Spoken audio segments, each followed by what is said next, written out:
Hello বন্ধুরা, welcome back to my channel. আমি চলে এসেছি তোমাদের সবার প্রিয় কমা নতুন একটি ব্লগ নিয়ে। আর আজকে হলো শিবরাত্রি, তো যেহেতু বিয়ের পর এটা প্রথম, তার জন্য ওকে নিয়ে যাচ্ছি। এখানে প্রথমে যাব হচ্ছে কোথায় যাবে? জল আনতে। মানে এখান থেকে বামনগোলা ঘাটে জল আনতে যেতে হয়, তারপরে সেখান থেকে জল নিয়ে আমরা যাব শিবের মাথায় জল ঢালতে। আর আমি লাল পাড় শাড়ি পরেছি, আরও একটা হলুদ পাঞ্জাবি পরেছে। তো কেমন লাগছে জানিও। আর চলো আমরা কোথায় কোথায় যাচ্ছি তোমাদের সাথে শেয়ার করবো। এখন অবশ্য 4:30 বেজে গেছে, সন্ধ্যা লাগতেই চললো। যতটা পরে তোমাদের সাথে অবশ্যই শেয়ার করবো।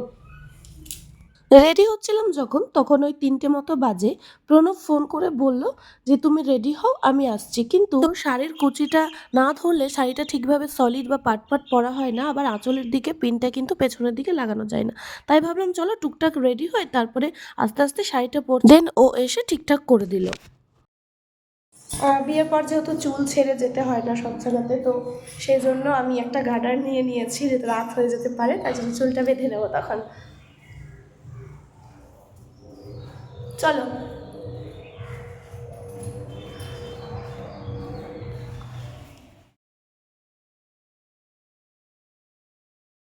বেরিয়ে পড়লাম। প্রণব আমাকে বললো সোয়েটার পরে নিতে, কিন্তু আমরা মেয়েরা তো সেজে গুজে একদমই সোয়েটার পরতে পছন্দ করি না, সে যতই ঠান্ডা লেগে যাক না কেন।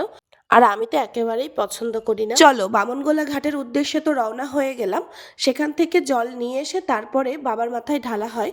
এটা পাকুহাটের নাকি সবাই করে থাকে, তাই প্রণব আমাকে সেখানেই নিয়ে যাচ্ছে। এখন গিয়ে দেখি সেখানে কি ভিড়। আর হ্যাঁ, রাস্তার দুই ধারে না ক্যাম্পিং করে জল, শরবত আর খিচুড়ি খাওয়ানো হচ্ছিল। তবে সেই খাওয়ানোর পর খিচুড়ির বাটি আর জলের গ্লাসগুলো রাস্তার দুই ধারে ফেলে রাখা হয়েছিল। যদি একটা কোনো বালতি বা গামলা দিয়ে দেওয়া হতো হয়তো, তাহলে সেখানে সবাই ফেলতো। তো এটাই একটু দেখতে যেন কেমন লাগলো, একটু খারাপ লাগলো, হয়তো পরিবেশ দূষণ বলে মনে হলো আমার।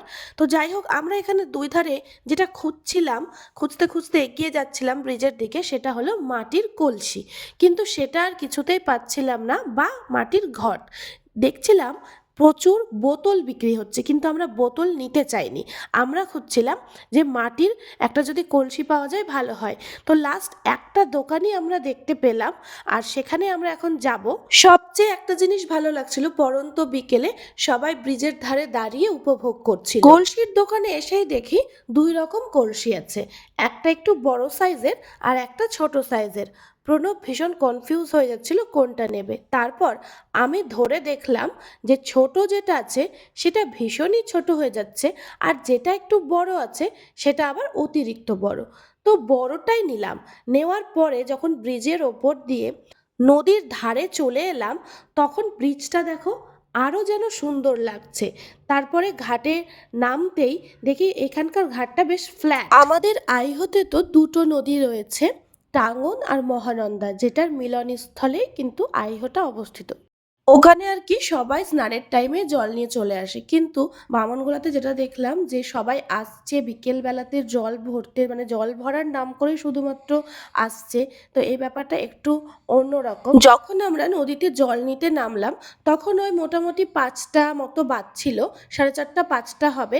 আর এখানে এসে না অনেকের সাথে দেখা হলো, পরিচিত অনেকের সাথে, মানে মোটামুটি সবাই মনে হয় আজকে বামনগোলা ব্রিজেই আছে। নদীতে যখন নামছে তখন ব্রিজটা দেখো, ব্রিজের সৌন্দর্যটা যেন আরো সুন্দর লাগছে। আমি তো শুধু দেখছিলাম যে ওইদিকে সবাই জল ভরছে, আর আমি এরকম ব্রিজের নিচে জল ভরতে নামছি। তো প্রণব বলছে তাড়াতাড়ি করো, সন্ধে লেগে যাবে। যখন নামছি এই পাড়টাতে, তখন দেখছি মানুষ অনেকটাই কম, আর নদীর মাঝখানে না চর পড়েছিল। তো এটাও অনেক কাছ থেকে আমি দেখলাম। দেখো নদীর ধারে অনেকে আবার ফুল দিয়ে পুজো করেছে, ধূপকাঠি দিয়েছে, তারপরে জল ভরেছে, যেটা আমি দেখতে পাচ্ছি। ভিডিওতেও মনে হয় তোমরা দেখতে পাচ্ছ।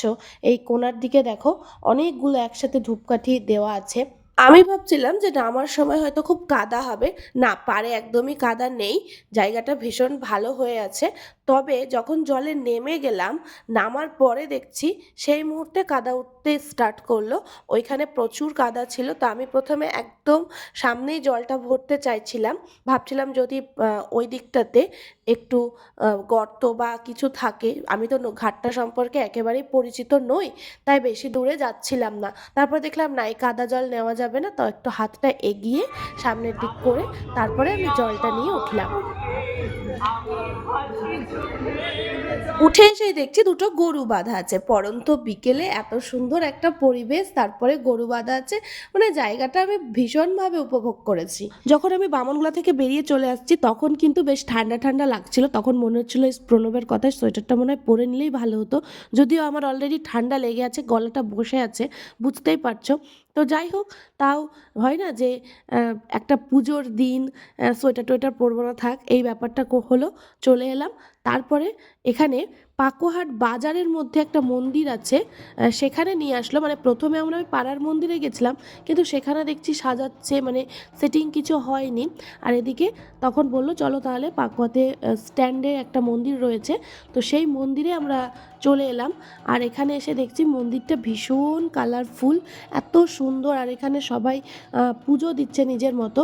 তবে কিছুক্ষণ পরে পুরোহিত দিয়ে পুজো হবে, অনেকে অঞ্জলি দেবে, তো সেই জন্য সবাই বসেছিল। তারপরে প্রণব জল ঢাললো, তো ওর আর ভিডিওটা সেভাবে করা হয়নি। আর এই মন্দিরটার আমার একটা জিনিস খুব ভালো লেগেছে, ভীষণ কালারফুল, দারুণ লাগছিল মন্দিরটা দেখতে। আর তারপরে যখন আমাদের পুজো করা হয়ে গেল, বেরিয়ে চলে এলাম, তখন মন্দিরের দেখো বাইরেটা কি সুন্দর করে সাজিয়েছে। ভিডিওটা এখানে দেখাচ্ছি তোমাদেরকে, যে দারুণ একটা ফুলের ডেকোরেশন করেছে। দেন বাড়ি চলে আসার পর খাওয়া দাওয়ার জন্য ভাবলাম চলো লুচি ভাজি, মানে প্রণব লুচি খেতে ভীষণ ভালোবাসে, তো ভাবলাম লুচি করব, সুজি আর হচ্ছে পরোটা আর বাঁধাকপির তরকারি, এইটা করব। তো তার জন্য আটা মাখতে বসলাম। আর প্রণবের একটু কাজ ছিল বলে ও বাইরে গেল। ভাবলাম ও যতক্ষণ না আসছে ততক্ষণ আমি আটাটা মেখে রাখি, তারপরে ও আসলে গরম গরম লুচিটা ভেজে দেবো। মানে ঠান্ডা জিনিস আমি খেতে পারি না, প্রণবের আবার সেরকম কোনো অসুবিধা দেখি না, ওকে যা দেবো তাই খেয়ে নেবে। কিন্তু আমার আবারও একটু বাসি হলে, তারপরে একটু ঠান্ডা হয়ে গেলে একদমই খেতে পারি না। দুপুরের ভাত তো আরোই খেতে পারি না। কী যে অসুবিধা হয়, যদি সকালে রান্না করি আর যদি সেটা দুপুরে খাই, খুব সমস্যা হয়ে যায়। আর নিজের জন্যই সঙ্গে সঙ্গে রান্না করার ব্যবস্থাটা করতে হয়, যে আমি খেতে পারবো না, ওর কথা তো বাদই দিলাম, আমাকে সেই সঙ্গে সঙ্গে রান্না করে তখনই খেতে হবে, এরকম একটা ব্যাপার। তো নিজের জন্যই নিজে অসুবিধার সম্মুখীন হয়ে যাচ্ছি এখন। আটা তো আমার মাখা হয়ে গেল, এখনও প্রণব আসেনি, তো ভাবলাম ভেজা কাপড় দিয়ে এটাকে ঢেকে রেখে দিই ডোটাকে। তারপরে ও যখন আসবে তখন গরম গরম লুচিটা ভাজা যাবে। আর তার মধ্যেই সুজি আর কপিটা ভাবলাম সিদ্ধ করে নেব কপির তরকারি করার জন্য। তোমরা আজকে কে কে বামনগোলা গেছিলে জানিও কিন্তু। আর হ্যাঁ, ভিডিওটা কেমন লাগলো সেটাও কমেন্টে জানিও। চলো তাহলে ভিডিওটা এখানেই শেষ করছি, দেখা হচ্ছে পরবর্তী ভ্লগে। ততক্ষণ সবাই ভালো থাকো, সুস্থ থাকো। আর হ্যাঁ, চ্যানেলটা কিন্তু সাবস্ক্রাইব করে নিও যারা এখনও সাবস্ক্রাইব করনি। যারা ফেসবুক থেকে দেখছো তারা কিন্তু ফলো করে নিও। টাটা।